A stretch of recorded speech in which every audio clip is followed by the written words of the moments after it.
Thank you, Mr. Chairman. Mr. Speaker, as I listen to this debate, two words echo in my mind, and those words are history and chutzpah.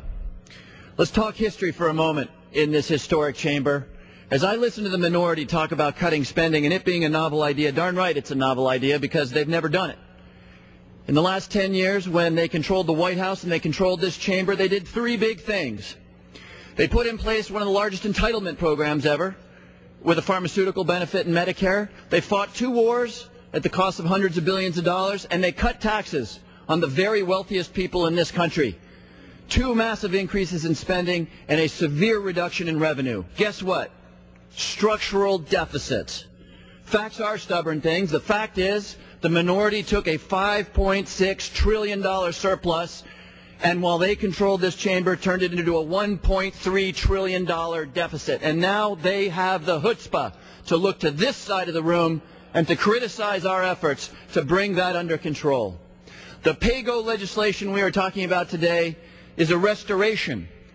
It is a restoration of the discipline that prevailed when Bill Clinton was in the White House and we had real statutory PAYGO and we created those surpluses. And we're trying again. Is it perfect? No, it's not perfect. Does it have some exceptions I'd rather not see as exceptions? Yes, it does. But it is a very, very constructive step in the right direction, and it will take us back to where we were in the 1990s when we actually got the budget deficit under control. It's a step in the right direction.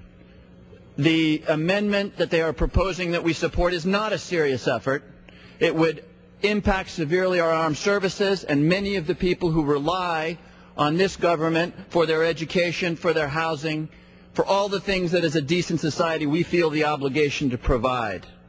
I'm proud to be one of the co-sponsors of this bill and to say it is imperative that we pass this legislation today.